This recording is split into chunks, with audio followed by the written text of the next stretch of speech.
If you're one of those people who are asking, will the Republican Party ever stand up to Trump, or are they just happy to be his lapdog?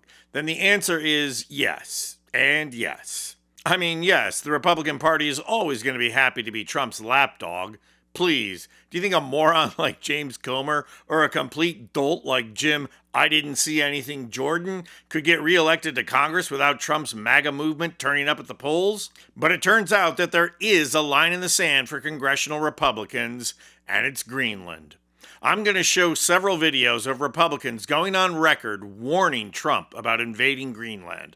So hit that subscribe button so we can continue to bring you the kind of media content and analysis that corporate media is too worried will offend the White House.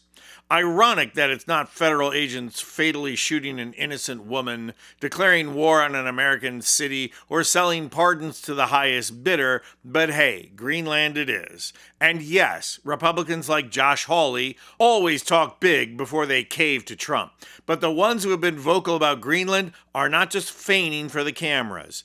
First, there's Rand Paul. The annoying libertarian can at least be counted on to oppose any armed invasion. And when it comes to Greenland, he doesn't disappoint. Watch this.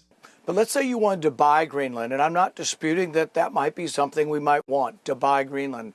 You don't get there by angering and denigrating the people who live there and saying, we're going to march the Marines in and take it if you don't sell it to us. It doesn't make them very willing sellers. So really, if your goal is somehow we're going to rattle the saber and then they're going to sell it to us, I think it's having the opposite effect. I think you'd be hard-pressed to find someone in Greenland for it, but you'd also be hard-pressed to find somebody in Washington who's for a military invasion on either side of the aisle.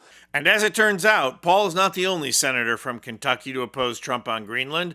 Mitch McConnell just took to the Senate floor to issue Trump a warning. And even though it sounds like Yertle the Turtle is using up his last breath to draw a line in the sand, it's clear that he is deadly serious.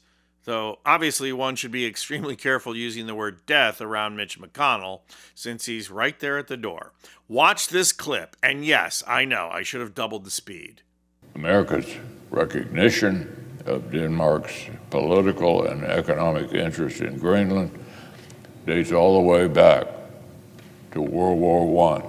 Now, it's ironic that McConnell should mention the history of Greenland's strategic importance dating back to World War I, since McConnell fought in World War I. There's no ambiguity here.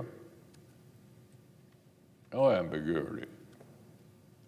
Close ties with our northernmost allies are what make America's extensive reach in the Arctic actually possible.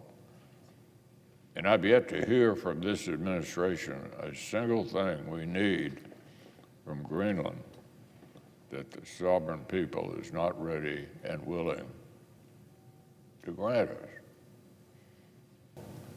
Because this is about more than Greenland. It's about whether the United States intends to face a constellation of strategic adversaries with capable friends or commit an unprecedented act of strategic self-harm to choose to go it alone. But even more opposed than McConnell is Don Bring Home the Bacon from Nebraska. Speaking to Jake Tapper, Bacon said this. I hope Republicans stand up against this, universally oppose and give the feedback to the president, because this is appalling. Greenland is a NATO ally. We have a base on Greenland. We could put 4 or 5 bases on Greenland. They wouldn't mind that. They would make agreements with us on mining. Denmark is one of our best friends. They had more people per capita die in Afghanistan and Iraq fighting for us in Iraq and Afghanistan. So they're a proven ally. So the way we're treating them is really demeaning, and it has no upside. All it does is making our NATO allies angry. It's creating distrust, and there is no upside to it. But the big news is that far from grandstanding, Bacon just doubled down on Greenland by using the I word.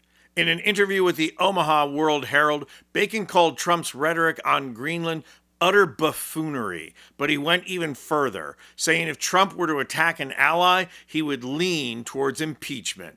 And then Bacon dropped the bombshell, commenting, I'll be candid with you. There's so many Republicans mad about this. If he went through with the threats, I think it would be the end of his presidency. And this isn't just Bacon talking big. Republicans have an incredibly thin margin in the House, and it's not hard to count the votes that would go against Trump. Bacon, Massey, Pennsylvania, and New York swing districts, it adds up pretty fast, especially when Americans take to the streets over it.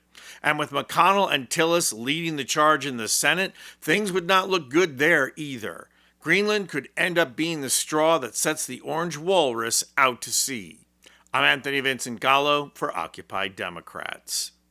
And if you like this video, please hit the like button and subscribe to our channel. You'll not only help out our channel, you'll be taking concrete action and helping get rid of Trump and the MAGA movement who ushered him in.